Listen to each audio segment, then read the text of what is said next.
शिक्षा का स्तर गिरा है, तो जब ये शिक्षा का स्तर गिराया जा रहा था, तब तुम्हारा सांसद कहां था? तब तुम जिसको चुनकर भेजते हो पार्लियामेंट में, वो चुप क्यों था?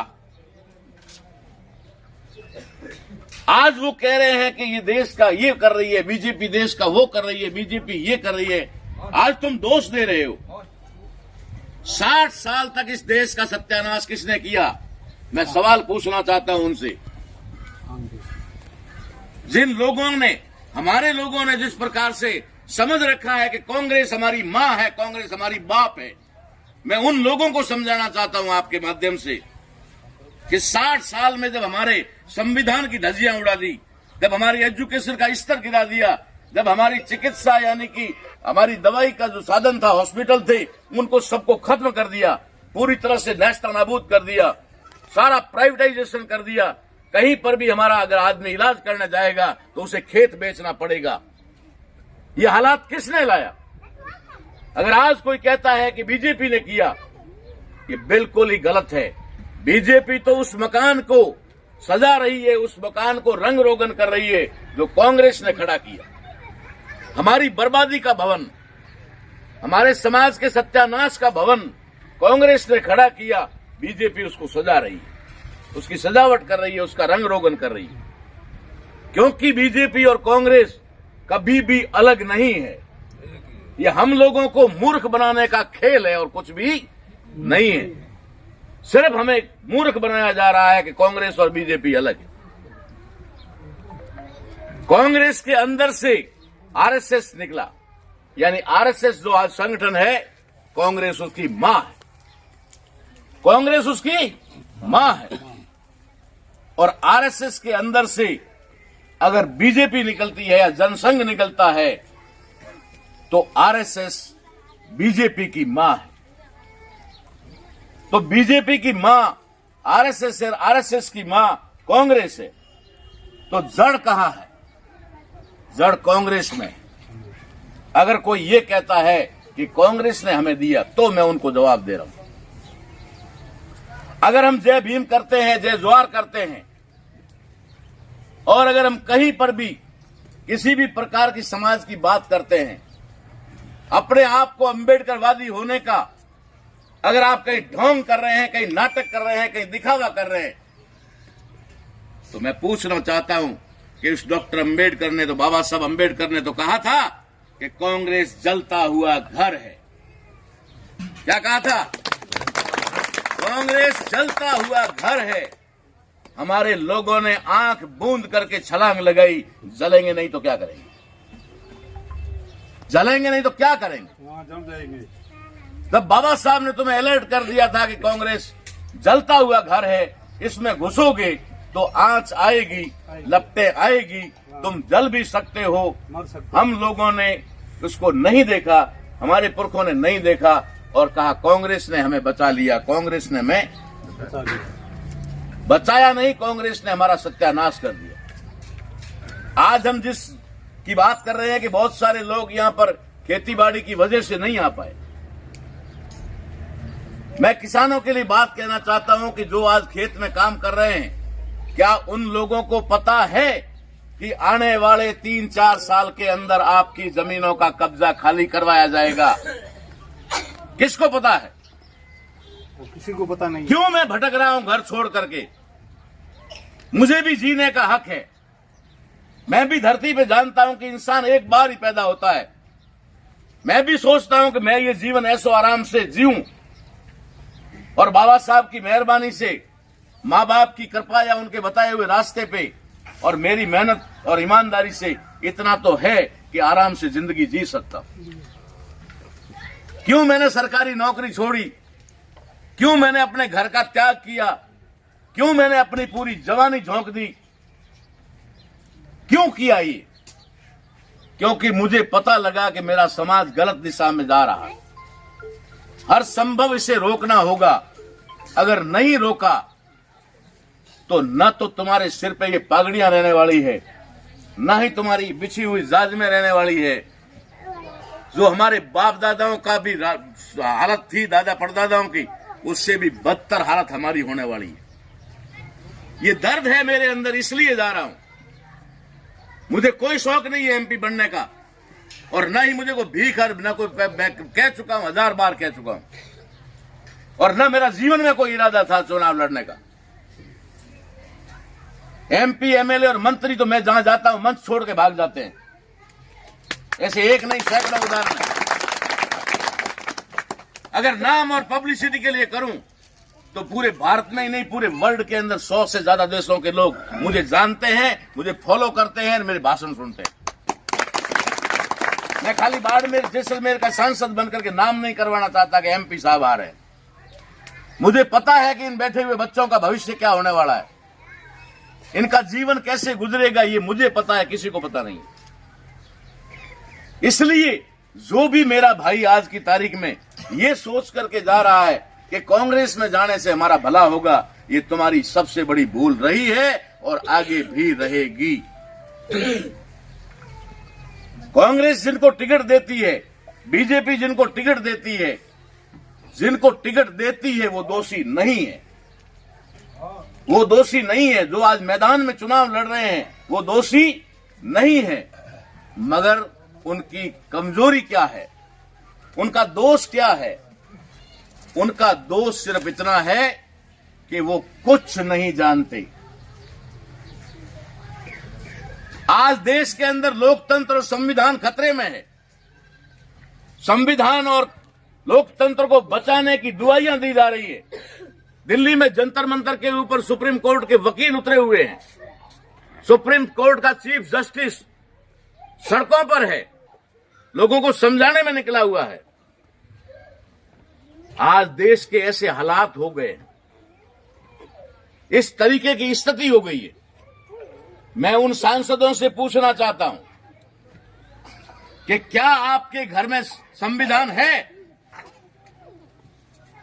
मैं डंके की चोट पे कह सकता हूं कि आज भी 90% सांसद ऐसे होंगे जिनके घर में तो संविधान नहीं होगा, लेकिन उन्होंने संविधान देखा भी नहीं होगा, संविधान की शक्ल भी नहीं देखी होगी। हम कहते हैं, अब कल मुझे जब फॉर्म भरा गया तो मुझे भी शपथ दिलाई गई। जिला निर्वाचन अधिकारी कलेक्टर महोदय ने मुझे भी शपथ दिलाई, और वो शपथ एक लिखी हुई थी, मुझे पढ़ने के लिए बोला गया। मैंने जब शपथ पढ़ी तो उसके अंदर लिखा हुआ था, और जो मैंने दोहराया, उसमें एक लाइन थी कि मैं भारतीय संविधान की रक्षा करने के लिए संसद में जा रहा हूं। भारतीय संविधान की रक्षा करने के लिए मैं संसद में जाना चाहता हूं। ये वहां पर लिखा हुआ है उस शपथ में। सांसद बनने के बाद जब वो जीत जाता है, जीतने के बाद निर्वाचन अधिकारी यहां पर शपथ दिलाता है। चुनाव आपने भी लड़े होंगे, वार्ड पंच को भी शपथ लेनी पड़ती, सरपंच को भी शपथ लेनी पड़ती। उस शपथ में भी ये कहा जाता है कि मैं भारतीय संविधान की रक्षा करूंगा। इसका मतलब है कि पहला तो चुनाव नहीं है ये, इससे पहले भी चुनाव तो हुए हैं, और उन चुनावों में भी उन सांसदों ने शपथ ली होगी। मैं उन सांसदों से पूछना चाहता हूं, या आज सांसद की दावेदारी करने वालों से पूछता हूं कि संविधान आपके घर में है या नहीं, लेकिन ये बताओ कि आपने संविधान देखा भी है कहीं आज दिन तक? संविधान है कैसा? हाँ, कुछ लोगों की मैं नहीं कह सकता कि सारे ही ऐसे होंगे, लेकिन गारंटी के साथ कहता हूं कि बाड़मेर जैसलमेर से जाने वाले सांसद तो संविधान के बारे में कुछ नहीं जानते, जीरो नहीं जानते।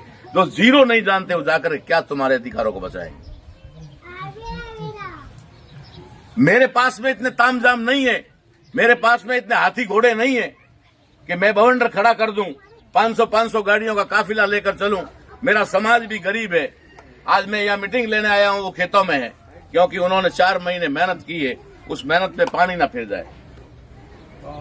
मैं जिस समाज से बिलोंग करता हूं, चाहे वो भील समाज यानी SC ST OBC माइनॉरिटी, ये जो भी वर्ग है, जो गरीब तबका है, जो कमेरा वर्ग है, जो कमा कर खाता है, जो मेहनत करके खाता है, उन लोगों के साथ इस 75 साल में न्याय नहीं हुआ। उन लोगों के साथ न्याय नहीं हुआ। इस देश के किसानों के साथ न्याय नहीं हुआ। इन्हीं सांसदों की जो बाड़मेर से भी चुनकर गए, पूरे भारत से चुनकर गए, उन सांसदों की जिस लोकसभा में गए, उसी लोकसभा के अंदर किसानों की जमीन का अधिकार खत्म किया गया। किसानों को भूधारक से, लैंड लॉर्ड से उठा करके खातेदार बनाया गया, खातेदार से उठा करके काश्तकार बना दिया गया, और अब काश्तकार से फिर कब्जेदार बनाएंगे। कब्जेदार बनाने के बाद में कब्जा खाली करवाएंगे। ये इसी संसद में हुआ जिस संसद में हमारे यहां से सांसद चुन करके जा रहे हैं। क्यों भेजा जा रहा, क्यों भेज रहे हो आप संसद में चुन करके, मुझे ये समझ नहीं है। मेरी किसी से नाराजगी नहीं है और ना मैं किसी का कोई विरोध करना चाहता। लोकतंत्र के अंदर सभी लोगों को चुनाव लड़ने का अधिकार है, और उस अधिकार को मैंने समझा, तो वो अधिकार मैंने समाज को समझाने का काम किया, और कोई नहीं किया। मैंने कुछ नहीं किया। मैंने समाज को अपने इस लोकतांत्रिक अधिकार को समझाने का प्रयास किया। तो लोगों ने कहा कि अब ऐसा अगर आप हमें समझा रहे हो, तो आप संविधान के बारे में अगर जानते हो तो आप संसद में खुद जाइए। मैंने कहा मैं संसद में जाने की बात करोगे तो संसद में जाने की मेरी हैसियत क्या है? आज का चुनाव जो अरबों खरबों के खर्चे पर जाता है, और बाकी लोगों के तो समाज भी सपोर्ट करते हैं, मेरा समाज सपोर्ट करने लायक भी नहीं है। लेकिन मैं धन्यवाद ज्ञापित करना चाहूंगा मेरे समाज का, माइनॉरिटी के लोगों का भी, जिन लोगों ने मेरा हौसला बढ़ाया और उन्होंने कहा कि हम तुम्हें कुछ दे नहीं सकते, हम तुम्हारी कुछ मदद ज्यादा बड़े पैमाने पे नहीं कर सकते, तो इतना तो वादा करते हैं कि तुम्हारा खर्चा नहीं करवाएंगे। आखिर पैसा तो लगता है तो खर्चों में लगता है। समाज ने कहा कि हम तुम्हारा खर्चा नहीं करवाएंगे, हम गाड़ी घोड़ों की जरूरत नहीं, हम पैदल घूमेंगे, जिसके पास बाइक है वो बाइक लेके घूमेंगे, लेकिन हम आपके लिए वोट मांगेंगे, आप खड़े हो। तब जाकर के मैंने समाज की सिर्फ आज्ञा का पालन किया है, मैं कोई अपने मर्जी से खड़ा नहीं हुआ। समाज ने मुझे कहा, तब मैंने ये किया। तो अब बात यह है कि संसद के अंदर अगर कोई व्यक्ति नहीं जाएगा तो फिर जो हो रहा है वही होगा, जो पहले हो रहा है वही होगा। इसलिए मुझे इस भट्टी में अपने आप को झोंकना पड़ा। मैं भी चाहता हूं कि इससे आगे आगे मेरा भी बुढ़ापा आ रहा है, और उस बुढ़ापे के अंदर मैं क्या खाऊंगा?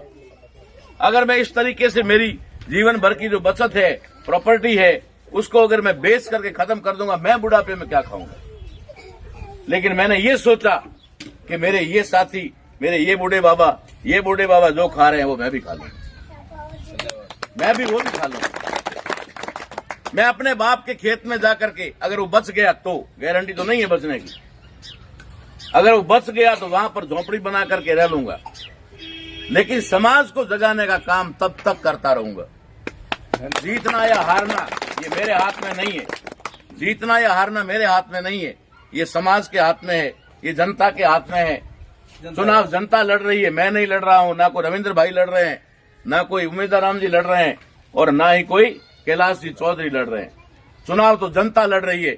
जनता जिसको चाहेगी उसे भेज देगी। ये जनता के दिमाग पर फिट करता है या दिमाग पर निर्भर करता है कि जनता किसको भेजे। अगर जनता ये चाहती है कि हमें तो कुछ नहीं चाहिए, हमें तो सिर्फ जो है भसीड़ और हबीड़ी चाहिए, तो भेजो। तो फिर भसीड़ और हबीड़ी मिलेंगे भैया, इसके अलावा कुछ मिलने वाला नहीं है। मैं हाथ जोड़ के विनती करता हूं, मैं किसी का कटाक्ष नहीं करना चाहता, लेकिन एक संसद में जाने वाले व्यक्ति को अपने शब्दों पर भी ध्यान देना चाहिए। एक पार्लियामेंट्री भाषा उसकी होनी चाहिए। अगर तुम्हारी भाषा में ही दम नहीं है तो तुम अंदर जाकर के क्या करोगे? तुम्हें 2 मिनट में स्पीकर नीचे बिठा देगा कि पार्लियामेंट्री भाषा नहीं है, कैमरा बंद करवा देगा, तुम्हारी आवाज कौन सुनेगा? पहले अपने आप में एक मैच्योरिटी लाओ, एक परिपक्वता लाओ, बोलने के थोड़े हौसले बुलंद करो कि क्या बोलना है क्या नहीं बोलना है। खाली बोलना वक्त नहीं रखता, कई बार समाज की जाजम पर या कहीं पर भी अपन बैठते हैं ना, तो कोई आदमी 50 बार चुप करो नहीं होता, लोग तंग आ जाते हैं उससे, आते हैं ना। अब वो भी तो बोल ही रहा है और बेचारा क्या कर रहा है, कोई तलवार थोड़ी चला रहा है। लेकिन उसको पता नहीं है बोलना क्या है। और एक वो आदमी बोलता है कि सामने हजारों लोग हो चाहे लाखों लोग हो, वो लोग सारी बातें भूल जाते हैं और सुनने में लग जाते हैं। बोलने में फर्क होता है। मैं उन लोगों से भी अनुरोध करना चाहूंगा कि हो सकता है कि मैं जरूरी नहीं कि मैं अपनी ही जीत लेकर चलूं, लेकिन अगर उन लोगों को भी जीत करके जाना है तो इस देश की जनता का ख्याल उन्हें रखना होगा। उनके हक अधिकारों की आवाज तुम्हें वहां उठानी होगी। 5 साल गुजर जाते हैं, तुम 1 मिनट के लिए भी, आधा मिनट के लिए भी पार्लियामेंट में बोलते नहीं हो, और 1 मिनट या 5 मिनट भी तुम्हारे पास में समाज का दुख दर्द जाकर के सुनने का वक्त नहीं है। क्यों हम लोग ऐसा कर रहे हैं? क्यों हम अपने ही पैर पे कुल्हाड़ी मार रहे हैं? ताराराम अगर पार्लियामेंट में नहीं जाएगा तो कोई धरती उलट पुलट नहीं हो जाएगी। इसी तरीके से अगर कोई हमारा और भी भाई चुनाव लड़ रहा है, वो नहीं जाएगा